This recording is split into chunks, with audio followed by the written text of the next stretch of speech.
Sell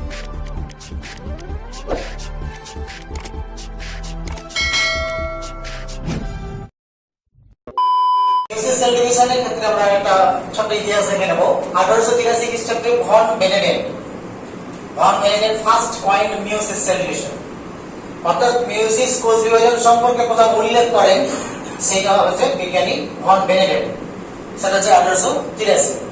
তারপরে আরো একটু সময় পর 16-17 বছর পর 1900 খ্রিস্টাব্দে উইনি ওয়াটার, এটা কোন বইয়ে লেখা থাকবে উইনি ওয়াটার লেখা থাকবে, ওয়াটার নয়, Winnie water first explain meiosis cell division.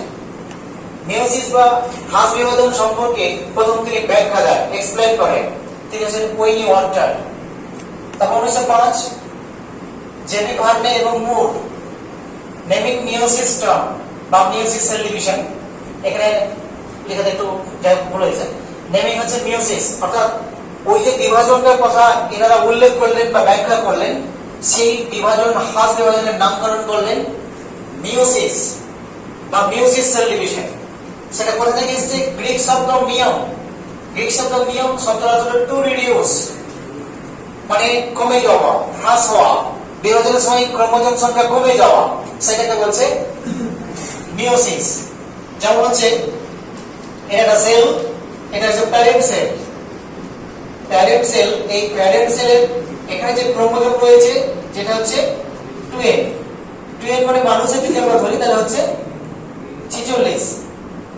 এইটা মিয়োসিস দুবার ঘটে, সেটা মিয়োসিস ফার্স্ট মিয়োসিসে কি হবে, সেলটা বিভাজিত হলো, দুটো সেল তৈরি হলো, দুটো সেলের মধ্যে ক্রোমোজোম সংখ্যা হয়ে যাবে হ্যাপ্লয়েড n, তো 2n থেকে n, তার মানে কত, n সমান হয়ে গেল 23 আর n সমান হয়ে গেল 23।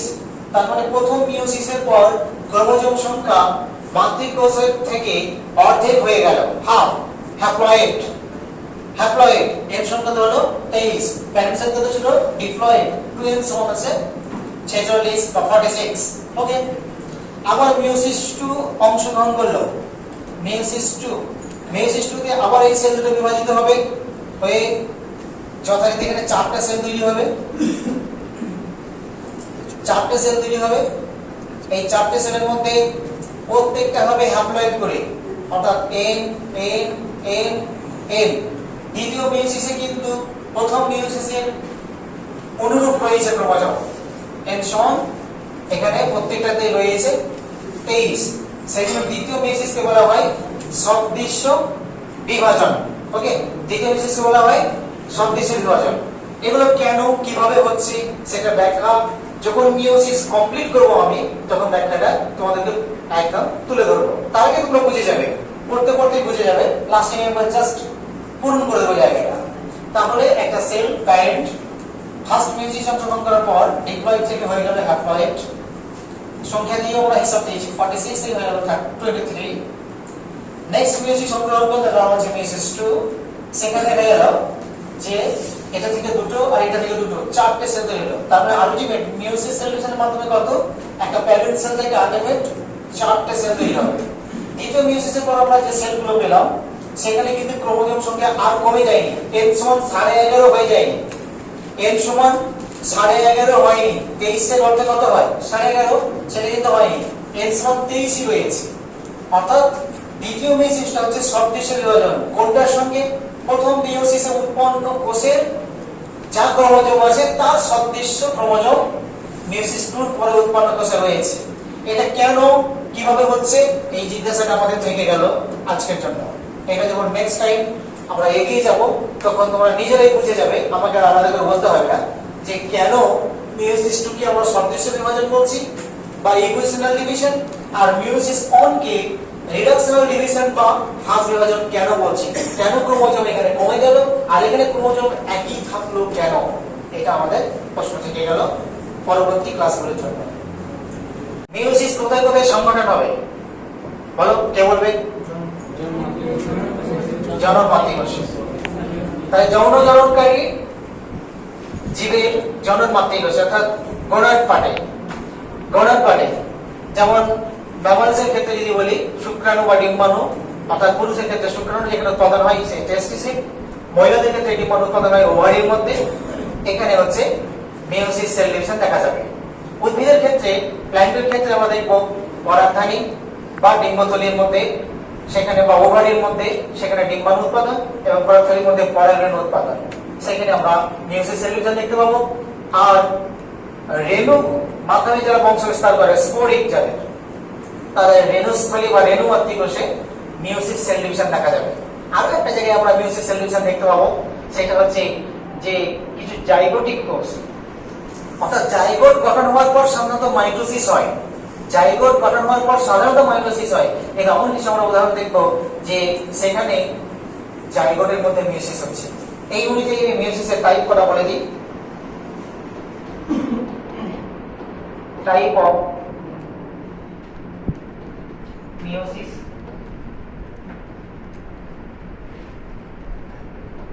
তিন ভাগে ভাগ করা হয়েছে: গ্যামেটিক, স্পোরিক আর জাইগোটিক।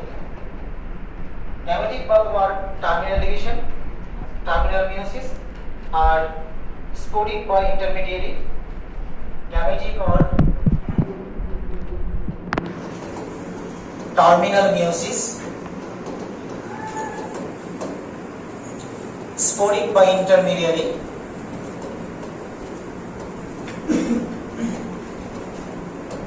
মিওসিস, আর জাইগোটিক বা ইনিশিয়াল, জাইগোটিক বা ইনিশিয়াল মিওসিস।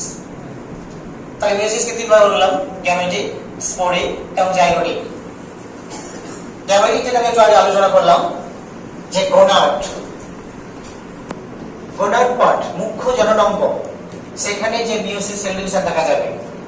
যেমন মানুষের ক্ষেত্রে টেস্টিস, পুরুষের ক্ষেত্রে সেখানে সেমিনিফেরাস টিবিউলের জার্মিনাল এপিথেলিয়ামে যে গোনাড সেলগুলো রয়েছে, সেখান থেকে বিভাজনের মাধ্যমে স্পার্ম উৎপাদন হবে।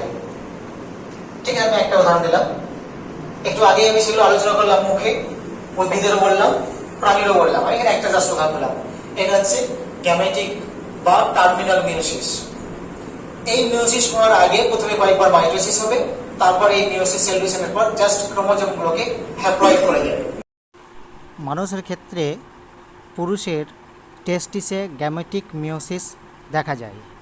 টেস্টিসের সেমিনিফেরাস টিবিউল এর মধ্যে প্রাইমোডিয়াল জার্ম সেল প্রথমে 8 বার মাইটোসিস এবং পরপর 2 বার মিওসিসের মাধ্যমে হ্যাপ্লয়েড গ্যামেট গঠন করে, অর্থাৎ স্পার্মাটিড গঠন করে। এই স্পার্মাটিড ফার্টিলাইজেশনে অংশগ্রহণ করতে পারে না, যা পরবর্তীতে লেজ বিশিষ্ট হয়ে হ্যাপ্লয়েড স্পার্মাটোজোয়া গঠন করে। সে স্পার্মাটোজোয়া প্রজননে অংশগ্রহণ করে।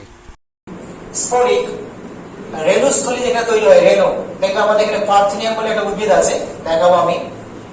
এদের দেখবে ছোট ছোট ফুলের মতো গঠন, কিন্তু এখানে রেণু ভর্তি। এই রেণুস্থলী কোষে বা রেণুমাতৃক কোষে রেণু উৎপাদনের জন্য যে মিওসিস, সেখান থেকে মাইক্রোগ্যামেট এবং ম্যাক্রোগ্যামেট তৈরি হবে। অর্থাৎ মাইক্রোগ্যামেট বলতে ওখানে এক ধরনের শুক্রাণুকে বোঝায়, আর ম্যাক্রোগ্যামেট মানে অ্যাকচুয়ালি ডিম্বাণুকে বোঝায়। ওকে, সেটা হচ্ছে স্পোরিক বা ইন্টারমিডিয়েট। জাইগোটিক হচ্ছে একমাত্র শৈবাল, স্পাইরোগাইরা।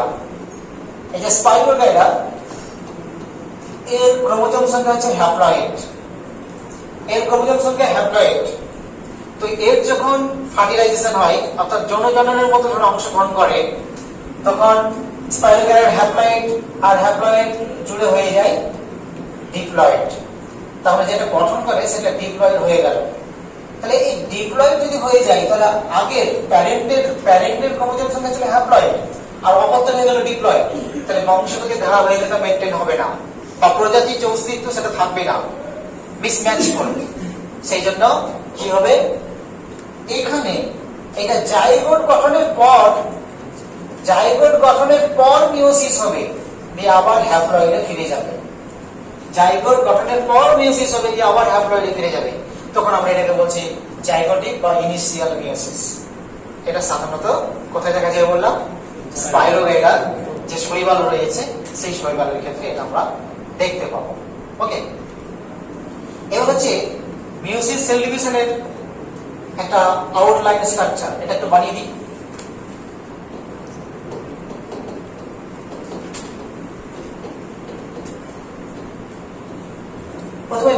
ভাগে ভাগ করা হয়েছে, ক্যারিওকাইনেসিস অর্থাৎ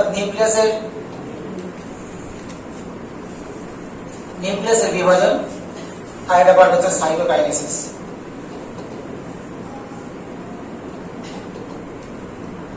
সাইটোকাইনেসিস এটাকে আবার দুভাগে ভাগ করা হয়, সাইটোকাইনেসিস 1 আর সাইটোকাইনেসিস হচ্ছে 2। ক্যারিওকাইনেসিস কে দুভাগে ভাগ করা হয়, অর্থাৎ ক্যারিওকাইনেসিস 1 বা মিওসিস 1 এবং হচ্ছে মিওসিস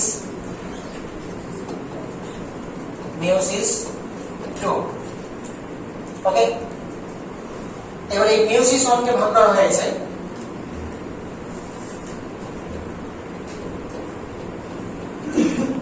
প্রোফেজ 1, মেটাফেজ 1, অ্যানাফেজ 1 এবং হচ্ছে টেলোফেজ 1।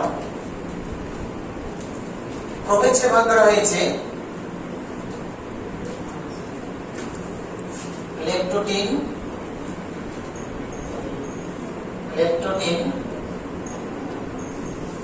জাইগোটিন, প্যাকিটিন, আরো দুটো স্টেজ আমি এখানে বলে দিচ্ছি। প্যাকিটিনের পর হচ্ছে ডিপ্লোটিন এবং হচ্ছে ডায়াকাইনেসিস। তাহলে 1 2 3 4 5। তাহলে প্রোফেজ ভাগ করা হয়েছে প্রোফেজ 1 কে leptotene, zygotene, pachytene, diplotene, diakinesis. Metaphase 2 কে বা সরি মিওসিস 2 কে ভাগ করা হয়েছে প্রোফেজ 2, মেটাফেজ 2, অ্যানাফেজ 2 আর টেলোফেজ 2। এখন আমি ম্যাচ করে দিই। মিওসিস কে দুভাগ হচ্ছে ক্যারিওকাইনেসিস, সাইটোকাইনেসিস কে দুভাগ ভাগ করা হচ্ছে সাইটোকাইনেসিস 1 এবং 2। ক্যারিওকাইনেসিস কে দুভাগ করা হচ্ছে মিওসিস 1, মিওসিস 2। মিওসিস 1 কে ভাগ করা হচ্ছে prophase 1, metaphase 1, anaphase 1, telophase 1। Prophase 1 কে ভাগ করা হচ্ছে 5টি উপদশায়, লেপ্টোটিন, জাইগোটিন, প্যাকিটিন, ডিপ্লোটিন এবং ডায়াকাইনেসিস। মিওসিস 2 কে ভাগ করা হচ্ছে prophase 2, anaphase 2, prophase 2, metaphase 2, anaphase 2 এবং টেলোফেজ 2। নেক্সট দিনে আমরা এর এক্সপ্লেইন গুলো করব।